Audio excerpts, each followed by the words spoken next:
So today I'm going to give you 5 examples of disgusting habits you might have around the home. You might know that you have them and not be aware of how bad they are, or you might be aware that you've got them and just not care. But let's start a new year on a new leaf. Now these are in no order, it's just as they come to me. I'm out on a nice walk as the snow's melted, so I thought why not make a little video. Let's go in reverse order. As I say, they're not in any order, I'm going to count down. Number 5. You don't wash your hands before putting your clean dishes away. So, ask yourself and be honest. After you've washed your dishes and you leave them to dry, before you put them away, do you wash your hands? Because God knows in between then and now what you've done with your hands and what's got on them.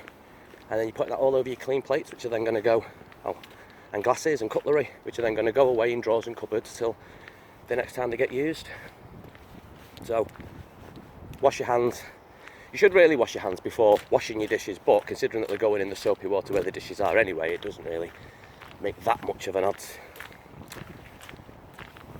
Number 4, you don't wash your hands after you've brought your wheelie bin in.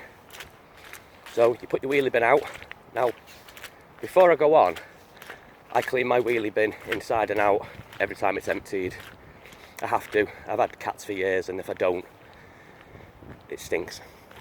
So I do that, but I'm also very aware that the bin men wear gloves which touch all sorts of crap on their rounds, and then they touch your bin handles and bin lid. You then go out to bring it in, and then you touch your door handles. You might even go straight to putting dishes away, which goes back to point number 5. Right, but beautiful boy, hey, gorgeous. Sorry, a dog always makes me lose my train of thought. So yeah, wash your hands before you put your dishes away. I think that's pretty clear. Number 3, do you leave your bedding on for too long? Now, this is a 2 for 1. Everybody loves a twofer, no more than me. So, 3A.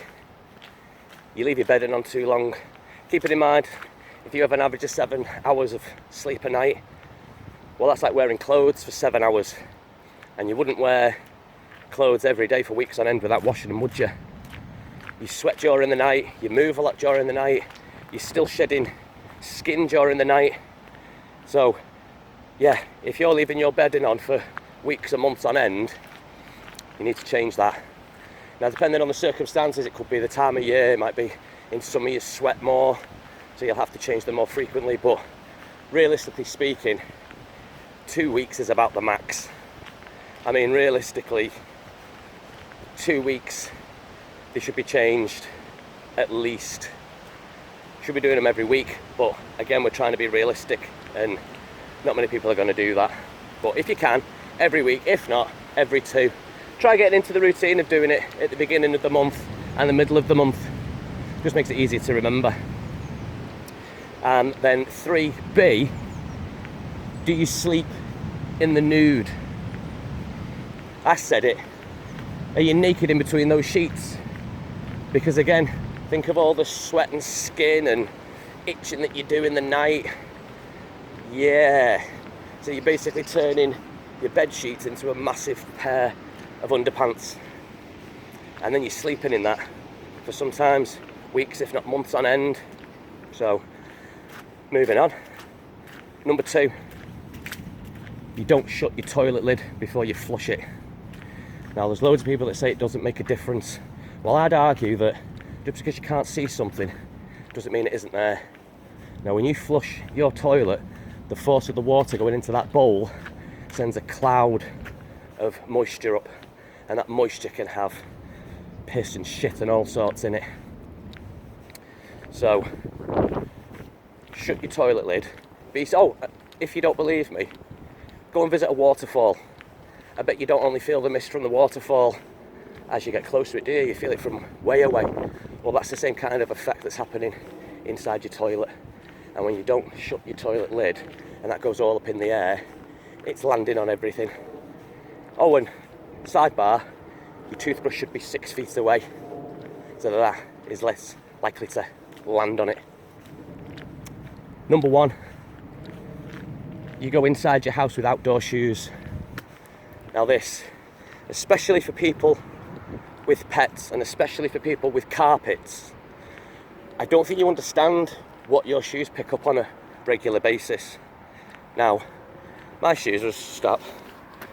When I put these on today, from a walk yesterday, they smell of fox piss. So clearly I've been walking through some grass that's had fox piss on it. Now today I've walked through drain water, melted snow, mud, God knows what's under the mud or the melted snow. So the last place I want the soles of these shoes is anywhere around my house. And like I say, if you've got pets and you're treading this all into your house, your pets are then getting on their feet and spreading it even further on your furniture, etc. And if you've got carpets, well, most people, let's be fair, most people do hoover the carpets. But how often do most people thoroughly clean, shampoo, disinfect, steam the carpets? Not many people, and not very often, on my experience. So just try and avoid bringing it in altogether. Now if you've got laminate or tiles, it's not so bad because it is obviously a lot easier to clean, but you're still treading it in and you're still running the risk, as I say, if you've got pets, of them just spreading it everywhere. So take your shoes off at the door and avoid stepping in your bare feet where your shoes have been. The amount of people that come to my house and take the shoes off at the door but then step on the mat where they've just wiped the shoes. So what they've just wiped off the shoes, they're now putting on the socks. So then when these people leave, I have to clean the bottom of my slippers and the bottom of my shoes, and then I have to clean all the floors just so I know it's not been tramped in, because I don't do that. So yeah, just a few tips might make you realise that you're doing something that may be making your house a bit contaminated, or you know, could be leading you to becoming ill. And I'm sure there'll be more that I can give you as well, so keep an eye out. Please like, share and subscribe, and I'll see you in the next one. Ta-ta!